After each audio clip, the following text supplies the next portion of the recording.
Bonjour à tous, bienvenue dans notre nouvel entretien. J'ai la chance de recevoir cette semaine Patrick Juillard. Bonjour Patrick. Bonjour Nouri. Merci d'avoir accepté notre invitation. Merci de me recevoir. Vous êtes l'un des plus grands spécialistes du foot africain en France. Mais d'abord, j'aimerais savoir comment tout a commencé pour vous dans le football et dans le journalisme. Alors comment tout a commencé? J'ai fait des études de sciences politiques puis de journalisme parce que depuis que j'avais 12 ans, je voulais être journaliste.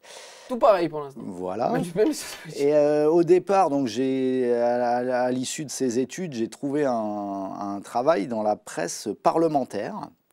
Alors bon, je m'étais dit, il faut bien commencer par quelque chose, donc pourquoi pas. J'étais tranquillement dans un CDI un petit peu routinier quand ce journal a décidé de se séparer de moi. Et là, j'ai dû chercher à nouveau du travail, après 4-5 ans voilà, dans ce journal. Et je me suis dit, bon, tu aimes le football, donc pourquoi pas essayer dans la presse sportive. J'écrivais un petit peu un peu en bloguant sur le foot, mais à titre amateur, entre guillemets. Et petit à petit, j'ai commencé à faire des piges dans différents titres sportifs, dont un journal écrit qui est aujourd'hui disparu, qui s'appelait Foot Africa. Et c'est comme ça que je me suis retrouvé à couvrir en 2004 ma première CAN. J'en suis aujourd'hui à 8. Ouais. Et c'est comme ça que j'ai combiné mon goût pour le football et mon amour de l'Afrique, un continent qui était cher à mon cœur depuis toujours. Et voilà comment j'ai commencé petit à petit à devenir journaliste de foot et spécialisé sur l'Afrique. Et pourquoi cette spécialisation sur l'Afrique? Qu'est-ce qui t'a donné envie de t'intéresser encore plus? Tu parlais d'un attrait spécial. Parce que ma mère est née en Tunisie, donc j'avais depuis toujours une attirance pour ce continent. Et que j'ai eu la chance donc de visiter certains pays assez jeunes. Et puis, j'ai toujours été fasciné par les trajectoires des joueurs africains. Donc, quand j'ai eu l'occasion de mettre un pied dans la presse foot et qu'en plus c'était un journal spécialisé Afrique, ça m'a comblé en quelque sorte et j'ai creusé un peu ce sillon depuis. Et en plus, l'histoire est belle parce que tu dis que ta première CAN c'était en 2004, c'était en Tunisie. Oui, voilà, c'est ça, c'était une manière un petit peu de boucler la boucle. Et bon, ma mère, qui malheureusement n'est plus là aujourd'hui, bah, elle était je pense, au fond d'elle, très fière de moi quand j'ai fait cette première CAN dans son pays natal. Donc, bon, je lui dédie cette émission. Et avant de parler ensemble de la CAN 2025 qui arrive dans 11 mois, on s'intéresse d'abord au foot de club en Afrique. Alors pour ma part, je connais un peu le foot marocain étant de là-bas. C'est l'exemple que je connais le plus. Mais j'ai globalement l'impression que le niveau des clubs en Afrique augmente et que les championnats deviennent de plus en plus compétitifs. Est-ce que tu partages cet avis? Bah, il faut nuancer, mais ce qui est certain, c'est qu'on voit que la Ligue des champions africaine voit beaucoup de clubs réussir des parcours à répétition, c'est-à-dire qu'on a un peu le même phénomène qu'en Ligue des champions européenne, c'est-à-dire qu'on a quelques gros clubs qui se détachent vraiment du reste du peloton. Et donc ces gros clubs amassent les prize money, enfin les sommes que la CAF donne aux vainqueurs et aux finalistes, demi-finalistes, quarts de finalistes. Donc ça creuse un certain écart. Ces clubs se structurent. Alors de là à dire que le niveau global augmente, là je serais un peu plus nuancé. Je pense que c'est surtout vrai sur certains championnats. Bon, évidemment, on pense le Maroc, bien sûr, Tunisie, Algérie, Égypte, Afrique du Sud, principalement. En revanche, pour ce qui est de l'Afrique subsaharienne francophone, c'est plus difficile. On a quelques cas isolés de clubs qui ont évidemment une certaine puissance. Ouais. Mais ça manque de régularité. Évidemment, la SEC Mimosa, le TP Mazembe, le Horoya, mais ça manque de régularité. Et il y a un petit peu une sorte de nouveau riche, entre guillemets, qui s'est un peu frayé un passage, c'est la Tanzanie, avec des clubs soutenus par des mécènes comme Simba ou Young Africans, qui font des parcours intéressants, et avec en plus leur pays qui va co-organiser la CAN et le CHAN, ça leur donne un peu si on peut dire, d'épaisseur au niveau continental, mais globalement, il reste aussi des pays un peu déshérités. Bon, le Cameroun, par exemple, n'est plus que l'ombre du pays qu'il était au niveau des clubs. Donc, faut un peu nuancer cela. Et qu'est-ce qu'il faut encore améliorer dans le foot de club en Afrique, que ce soit au niveau des institutions, des infrastructures ou des moyens qui sont mis en place pour continuer à développer le niveau et à terme concurrencer, au moins en termes de niveau, peut-être pas encore l'Europe, mais les autres confédérations? Bah, c'est comme partout, le nerf de la guerre, c'est l'argent. Donc, il faut que les championnats soient bien organisés, avec de la régularité, de manière à ce que les investisseurs potentiels soient encouragés dans ces investissements. On a eu, bon, il y a eu le Covid, mais il y a eu pas mal de championnats qui étaient organisés de manière un peu chaotique, avec des matchs annulés au dernier moment, avec des saisons parfois même annulées au dernier moment.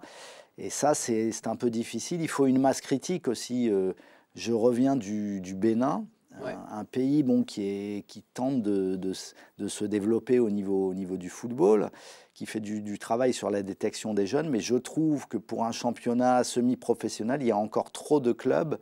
Ça fait que les ressources financières sont un peu, ouais, un peu saupoudrées au lieu d'être concentrées sur quelques grosses équipes. Donc ça manque un peu de masse critique, si on peut dire, pour que vraiment ça se développe comme les dirigeants le souhaiteraient. Il y a une chose aussi très, très importante pour le développement des jeunes, c'est les centres de formation. On a de plus en plus de grands centres en Afrique, mais c'est plutôt au niveau étatique, comme au Maroc, au Sénégal. Est-ce que c'est la clé? Est-ce que c'est aussi une clé pour le développement et l'accompagnement des jeunes?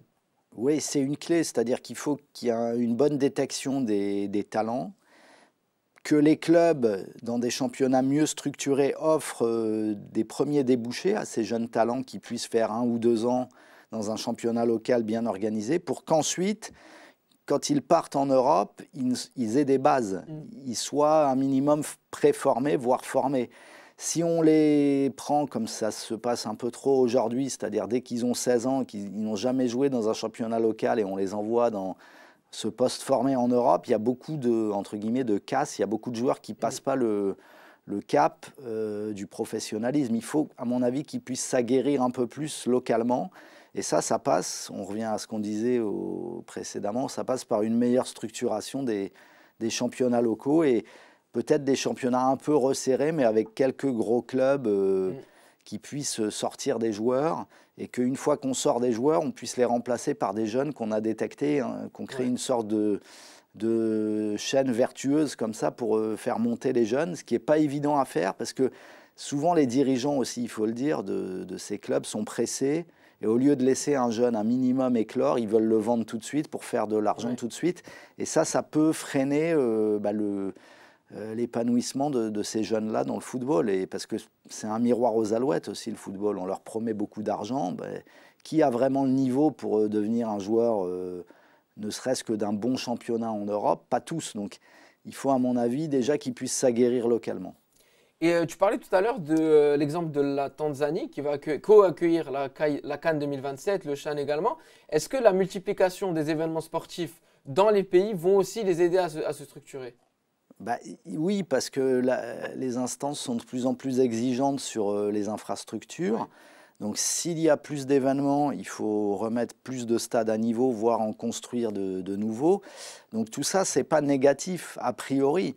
Encore faut-il que les stades et les infrastructures ne soient pas des coquilles vides, ne soient pas des éléphants blancs. Et moi, je pense au Gabon, qui a organisé 2 CAN pendant la décennie 2010. Alors ça, c'est très bien qu'ils aient construit des stades, mais aucun club ne joue ses matchs dans ces stades, pour la plupart. Et donc, c'est un peu du gâchis, un peu de la gabegie. Donc ça, il faut aussi qu'il y ait un suivi. Et parfois, peut-être que si jamais on n'a pas la possibilité d'exploiter durablement des stades qui coûtent très cher, peut-être plutôt rénover ceux qui existent déjà. Parce que les pays n'ont pas tous l'ambition qui va avec. C'est parfois des coups d'éclat des dirigeants. À l'époque, le Gabon, qui était la dynastie Bongo, qui voulait à tout prix apparaître comme un pays qui compte en Afrique. Mais il n'y avait rien derrière. Bon, le Maroc, c'est l'exemple contraire. Il y a quelque chose derrière. Donc, si on construit un stade, on sait qu'une équipe pourra jouer dedans et qu'il y aura des débouchés. Donc, il faut s'assurer de ça, je pense. Sinon, on risque d'avoir encore du gaspillage. Et dans quelques mois va débuter la nouvelle formule de la Coupe du Monde des clubs, donc avec 4 représentants africains, le Wydad Casablanca, l'Espérance Tunis, El Ahly du Caire et les Sud-Africains de Mamelodi Sundowns. Cette nouvelle formule est décriée, notamment pour le calendrier et le fait qu'elle va durer un mois. Mais est-ce que ce n'est pas une bonne chose pour le développement des clubs africains, tant au niveau financier, tant au niveau sportif, et de se mesurer à des très grands clubs mondiaux? Ah oui, oui, c'est effectivement le cas. C'est-à-dire que globalement, cette Coupe du Monde des clubs, elle prend trop de place dans le calendrier par rapport au remplissage du calendrier. C'est dur de ménager un mois à autant de joueurs et autant de clubs. Maintenant, effectivement, si on se place du point de vue de ces clubs-là, ça va leur apporter un surcroît d'expérience. Ils vont se frotter à d'autres cultures, à d'autres footballs. Ils ne l'auraient peut-être pas fait sans cette formule-là. Donc du point de vue de ces clubs-là, comme d'ailleurs des clubs d'Océanie ou d'Asie, je pense que c'est une bonne chose. Ouais. Pour les clubs européens, aller rajouter des matchs en jouant. Ouais, ça va faire très lourd. Ça va faire très lourd parce que la Ligue des champions européenne, c'est beaucoup plus de dates que ses homologues africaines ou asiatiques. Donc à la fin, ça fait un peu une indigestion. Bon, maintenant, c'est vrai, je suis d'accord, pour ces clubs, c'est plutôt positif s'ils arrivent à en tirer les leçons qu'il faut. Et on parlait des Coupes d'Afrique qui ont lieu quasiment depuis toujours, tous les 2 ans. Et c'est aussi une chose qui aide au développement, le fait qu'il y ait des rendez-vous plus réguliers que dans d'autres confédérations. Est-ce que tu penses que la Coupe du Monde devrait aussi jouer tous les 2 ans pour favoriser, entre grosses guillemets, les petits pays? Parce qu'ils auront plus de chances de la jouer. Non, alors ça me paraît compliqué sur le plan du calendrier, sachant que le plateau a été élargi à 48 équipes. En plus. Si on avait une Coupe du Monde à 24 ou 32, on pourrait peut-être en discuter.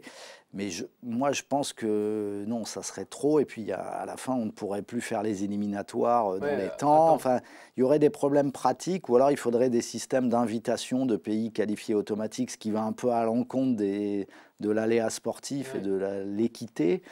Donc, je ne suis pas sûr. Et au contraire, Gianni Infantino, le président de la FIFA, lui, ce qu'il a dans un coin de sa tête, c'est plutôt que la CAN passe tous les 4 ans pour laisser plus de place aux compétitions FIFA. Enfin, FIFA comme le mondial des clubs. Donc ça, c'est un équilibre à trouver, mais à mon avis, on ne va pas dans le sens d'un mondial tous les 2 ans. Déjà, avec 48 équipes et 9 ou 10 qualifiés pour l'Afrique, ça laisse déjà de grandes chances à des pays qui jusqu'alors n'étaient pas invités de peut-être décrocher un jour une qualification. C'est parce qu'il y a des pays comme par exemple la RDC, le Mali, qu'on voit beaucoup à la CAN aller loin, qui n'ont jamais joué à la Coupe du Monde. Et là, avec 9 ou 10 places, ils auront beaucoup plus de chances de la jouer. C'est ça, on peut penser aussi au Burkina Faso, par exemple. Oui, ces pays-là peuvent prétendre davantage jouer la Coupe du Monde, parce que jusqu'à présent, la Coupe du Monde, c'est Nigeria, Cameroun, Tunisie, Égypte, plutôt que c'est les pays qu'on vient de citer. Donc, je pense que oui, ça va un peu rebattre les cartes et tout ça est bon pour l'émulation, pour que les pays ne s'endorment pas sur leur laurier, quoi.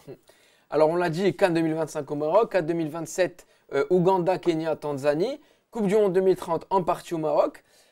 Pour parler des sélections et de leur développement, on voit que de plus en plus de binationaux font le choix de venir jouer pour leur pays d'origine en Afrique. L'exemple de Brahim Diaz qui est le plus connu avec le Maroc. Est-ce qu'à votre avis, la multiplication des compétitions en Afrique est un point positif pour les convaincre? Moi, je pense que ce qui est surtout positif pour les convaincre, c'est la structuration des fédérations, parce que les exemples de Brahim Diaz ou Elias Ben Seguir qui ont décidé, alors qu'ils étaient courtisés par un pays européen, de jouer pour le Maroc, ça montre surtout que le Maroc est un pays et une sélection qui est organisée et structurée de manière aussi professionnelle, pratiquement à 98%, qu'une équipe européenne de haut niveau. Donc quand ils visitent des installations, quand ils se déplacent dans le pays et qu'ils voient un petit peu les terrains d'entraînement, les complexes sportifs, ces joueurs-là se disent oui, on sera aussi bien que si on allait à Clairefontaine ou en Espagne. Maintenant, je ne suis pas certain qu'un joueur un joueur d'origine centrafricaine, s'il va à Bangui, il a le même sentiment. Et c'est pour ça qu'il faut saluer d'autant plus ce que fait Geoffrey Kondogbia, qui après avoir été international français, a décidé de jouer pour le pays de ses ancêtres. Mais c'est un exemple qui n'est pas généralisé. Donc ça montre qu'il y a du chemin encore à faire. Mais bon, je pense que par exemple la Côte d'Ivoire a fait un gros effort pour se structurer aussi. L'Afrique du Sud, bon, il n'y a pas beaucoup de binationaux, mais ceux qui existent peuvent choisir ce pays. Voilà, je pense que ça montre surtout la structuration du Maroc, cette affaire. Et il y a aussi on peut parler des attaches qu'ont certains joueurs, parce que la génération d'avant, par exemple les Chamakh, Hadji, c'est leurs parents qui sont venus en France, par exemple, et donc ils avaient toujours l'attache de la langue, de la culture, de la religion, mais plus on avance dans le temps, plus les générations descendent. Là, on est à la 3e génération presque. Qu'est-ce qui encore les pousse à venir, pas forcément au Maroc, mais à venir, comme tu parlais de Kondogbia, revenir à leur terre, revenir à leurs ancêtres? Ben, je pense que justement le lien, oui, le lien familial, il est de plus en plus lâche, il est de plus en plus distendu, mais malgré tout, ces joueurs-là ont en eux une double culture, même si c'est maintenant sur 3 générations. Alors certains ont des origines lointaines, mais ont très peu d'affinité. Je pense à un joueur que l'Algérie avait approché comme Romain Hamouma, qui a toujours dit, bon, moi, ça ne m'intéresse pas particulièrement, il a été honnête, quoi. D'autres ont un lien qui est quand même plus fort et ont un désir aussi de se reconnecter à leurs racines. Et donc la sélection, au-delà de l'aspect du challenge sportif, c'est aussi une aventure humaine pour ces joueurs-là. Et ils redécouvrent un peu une partie d'eux-mêmes en optant pour le Maroc plutôt que pour la France ou la Belgique, par exemple, ou l'Espagne. Donc je trouve que ça rend les choses d'autant plus intenses pour ces joueurs-là quand ils viennent et qu'ils jouent leur premier match dans un pays. Ils sont souvent très bien accueillis. Oui, voilà. Après, il faut dire aussi que je pense que les résultats de l'équipe jouent pour beaucoup dans le choix. Le Maroc a été le premier pays d'Afrique à atteindre les demi-finales d'une Coupe du Monde. Le Maroc a des résultats assez exceptionnels, a des perspectives d'organisation ou de co-organisation de grands événements. Donc ça, pour des joueurs, c'est extraordinaire. C'est-à-dire que ça leur rassure une visibilité, une perspective de jouer. Il n'y a pas d'aléa vraiment. On sait que le Maroc jouera la CAN, quoi qu'il arrive. Donc, ça aide à les convaincre aussi. Donc, mais voilà, tout un ensemble d'éléments qui fait qu'ils choisissent effectivement de plus en plus vite. Et intéressons-nous maintenant à la CAN 2025 qui débute, je l'ai dit, dans 11 mois et à son pays hôte, le Maroc. On a remarqué un changement dans le jeu proposé par Regragui, qui était réputé pour un jeu défensif, à juste titre. Mais sur les derniers rassemblements, beaucoup de buts ont été inscrits, dont un cinglant 5-1 au Gabon. Comment tu trouves cette équipe et est-ce que tu penses qu'ils peuvent remporter cette CAN à domicile? Ben moi, effectivement, la mutation là, que tu évoques me semble très prometteuse. C'est-à-dire que lors de la Coupe du Monde 2022 au Qatar, le Maroc, effectivement, avait construit son parcours sur, avant tout, des lignes resserrées, une défense très compacte et de la transition rapide. Et ça avait parfaitement fonctionné, le plan avait fonctionné et ils avaient réussi à répéter les choses alors même que leurs adversaires étaient prévenus. Ça avait continué à fonctionner, ça avait même failli encore bien embêter la France en demi-finale. Donc, on a quand même reproché ensuite à Walid Regragui, je me rappelle d'un match contre l'Afrique du Sud où le Maroc s'était incliné, là-bas, où on lui avait reproché d'être un peu attentiste, de pas avoir de plan B. Et il s'est servi justement de ces éliminatoires CAN où le Maroc était dans un groupe mais était déjà qualifié pour montrer autre chose, pour développer d'autres facettes et notamment de travailler l'aspect offensif, la créativité. Et en plus, il s'est servi aussi de la baisse de forme, voire du déclin de Ziyech pour lancer d'autres joueurs. La mise à l'écart aussi. Oui, et ensuite la mise à l'écart pour lancer d'autres joueurs et un peu aiguillonner ceux qui étaient déjà qui se pensaient un peu installés dans l'équipe. Et tout ça a fait que le Maroc a été une sorte de feu d'artifice offensif. Alors, tu as parlé du Gabon. La Centrafrique aussi a été sérieusement secouée en 2 matchs et ça a coûté son poste au sélectionneur Raoul Savoie qui a peut-être eu le tort de vouloir malgré tout essayer de jouer au football et de ne pas se mettre à 10 derrière. Mais contre cette équipe-là, ça ne pardonne pas. Trop de bravoure tue la bravoure un petit peu. Et donc finalement, le Maroc, je trouve, a réussi une mutation qu'il faudra maintenant confirmer dans une phase finale où il y aura plus de pression du résultat et plus de pression des médias, parce que les médias marocains Ils envoient, hein. Quand l'équipe va bien, voilà, Ouais. mais quand ça va un peu moins bien, ils peuvent être extrêmement durs, voire teigneux sur le sélectionneur, sur son staff, sur les joueurs. On va en parler justement. Donc moi, j'ai vécu la CAN au Cameroun lorsque c'était Vaïd, coach Vaïd, qui dirigeait l'équipe. Malgré les bons résultats, il y avait beaucoup d'esprit critique et il était sérieusement secoué en conférence de presse. Donc voilà, il faut penser à cette pression et essayer de l'éloigner le plus possible de l'équipe. Et donc, comme tu l'as dit, les attentes sont grandes. Au Maroc, je peux le confirmer pour cette CAN. Ma question est la suivante. Est-ce qu'au vu des moyens et de l'effectif, un autre résultat que la victoire finale serait un échec pour les Lions de l'Atlas? Alors, si la CAN avait lieu, ce qui est un peu particulier, c'est que les éliminatoires se sont terminés en novembre et la CAN n'aura lieu qu'en décembre de l'année suivante, donc un an après en gros. Si la CAN avait eu lieu en ce moment-là, Ouais. je pense que le Maroc aurait été pratiquement imbattable. Mais un an va s'écouler, il y a des matchs des éliminatoires Coupe du Monde, qui vont un petit peu peut-être soit conforter l'équipe dans ses certitudes, soit si les résultats ne sont pas optimaux, réintroduire du doute. Certains joueurs peuvent perdre un peu la grande forme qu'ils ont aujourd'hui. Donc il y a quand même des éléments d'incertitude. Donc non, il ne faut pas exagérer. Pour moi, le Maroc doit, vu le standing de l'équipe, les moyens et les résultats de la Coupe du Monde, je pense que le Maroc doit viser une finale. Après, une finale, ça peut se perdre. On peut être dans un jour sans, on peut avoir une série de tirs au but qui ne se passe pas bien, on ne sait pas. Mais qu'on lui laisse le bénéfice du doute, au moins si Regragui amène cette équipe en finale, pour moi, l'objectif sera atteint. Ouais. Après, ce sera aux joueurs de la gagner. Mais voilà, je pense qu'on ne peut pas dire s'il ne gagne pas, c'est un échec. Non, la finale, pour moi, c'est l'objectif. Après, il faut toujours voir le contenu aussi, parce que une équipe peut aussi se faire éliminer en demi-finale après un match héroïque, un 3-3 extraordinaire, des tirs au but. Si vous tombez contre l'Égypte avec Gabaski dans le but, là, une élimination est possible. Ou le Cameroun et Onana qui sort 4 tirs au but. Voilà, il y a quand même une part pas d'irrationnel, mais une part d'aléa sportif. Après, si le Maroc fait moins que demi-finale, oui, là, ce sera un échec, c'est sûr. Et dernière question sur Regragui, on le critique parfois pour son manque de changement au sein de l'effectif d'un rassemblement sur l'autre et sur le fait qu'il n'utilise pas assez de joueurs locaux. Est-ce que pour vous, ces critiques sont justifiées ou est-ce qu'on est trop dur avec lui? Alors, non, pour moi, ces critiques ne sont pas justifiées parce que je trouve que malgré tout, il a introduit pas mal de nouveautés, de jeunes. Ensuite, il ne faut pas oublier que le Maroc a des équipes de jeunes engagées dans d'autres compétitions et on l'a vu avec évidemment les Jeux Olympiques. Donc, on ne peut pas déshabiller Pierre pour habiller Paul. Il faut aussi laisser un minimum de joueurs à disposition des sélectionneurs des sélections de jeunes. Après, pour les joueurs locaux, c'est toujours un peu délicat. On ne peut pas reprocher à Regragui de ne pas s'intéresser au football local. Il a quand même coaché le Wydad Casablanca et gagné la Ligue des champions africaine avec cette équipe.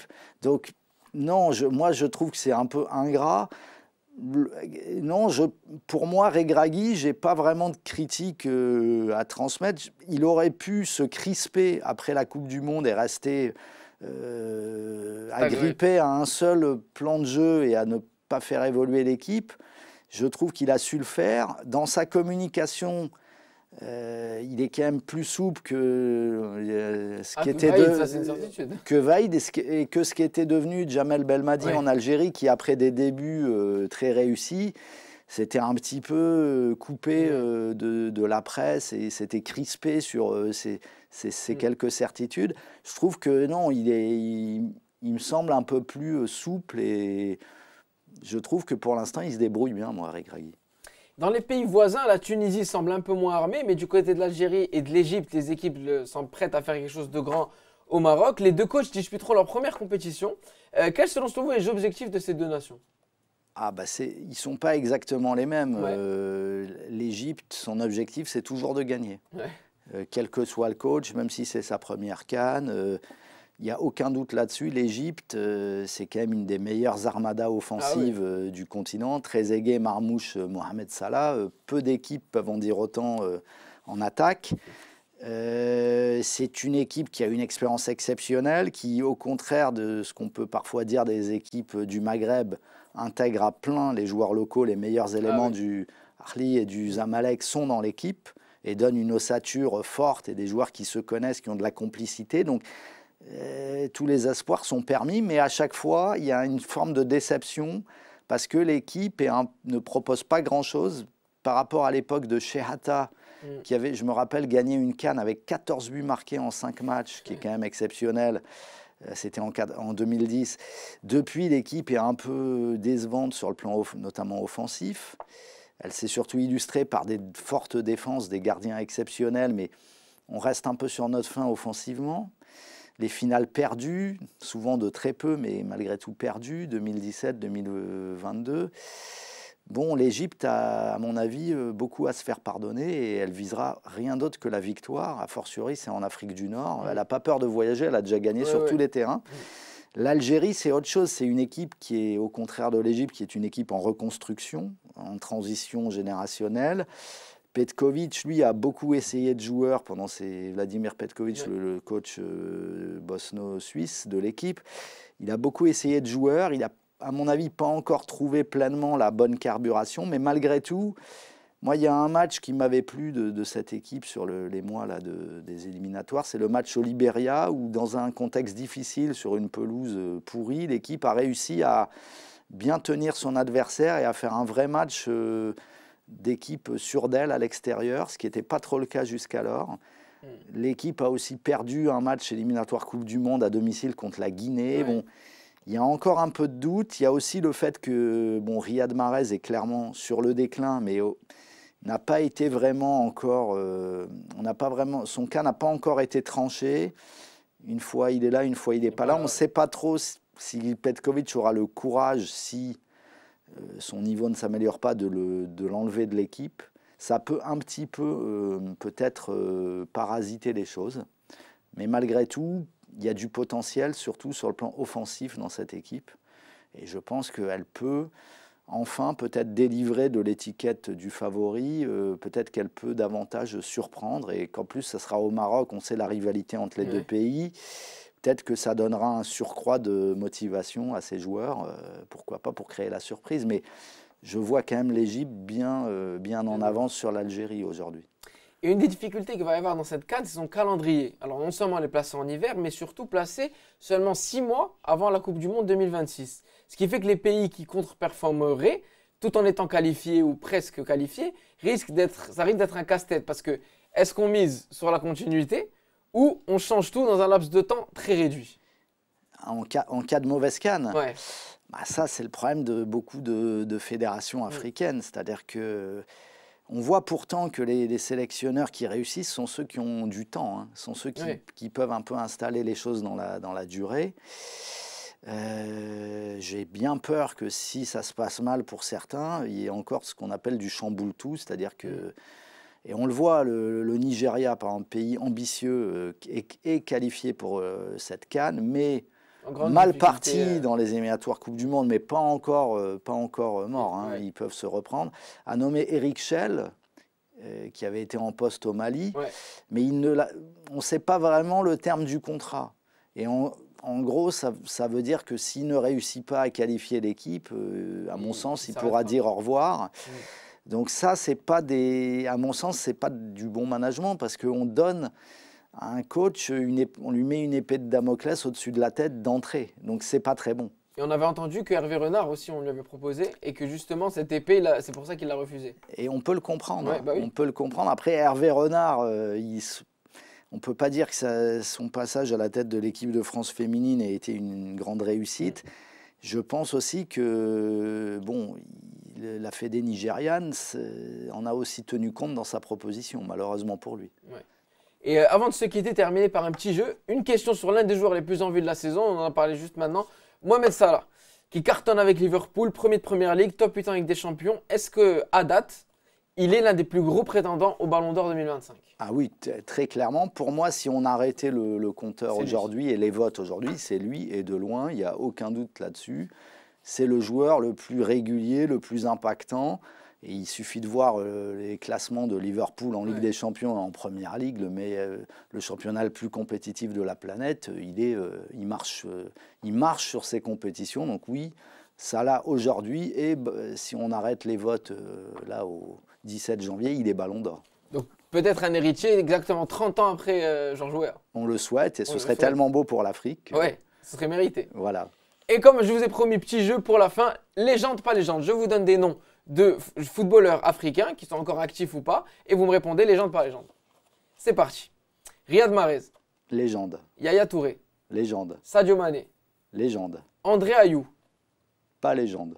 Gervinho, Légende. Dembaba, Pas légende.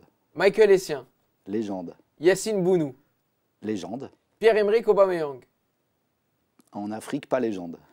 Islam Slimani, Légende. Achraf Hakimi, Légende en devenir. Kolo Touré, Oui, légende. Souley Muntari, Légende d'un collectif. Victor Enyama, Vincent Enyama. Vincent Enyama, pardon, ouais. Oui, à son poste, légende. Asamoah Gyan, Légende triste. Victor Osimhen, Pas encore. Sofiane Fegouli, Non, pas encore parce que c'était pas le plus marquant lors de la CAN 2019. El Hadari, le gardien égyptien. Évidemment. Et enfin, Marwan Chamakh. Alors, c'est délicat. J'ai un peu de mal à répondre, mais non, je dirais non parce que malheureusement, le Maroc n'a pas gagné lors de son passage. Eh bien, merci beaucoup Patrick Juère d'avoir été avec nous. Moi, je vous donne rendez-vous très bientôt pour de nouveaux numéros sur C'est plus que du sport. Salut.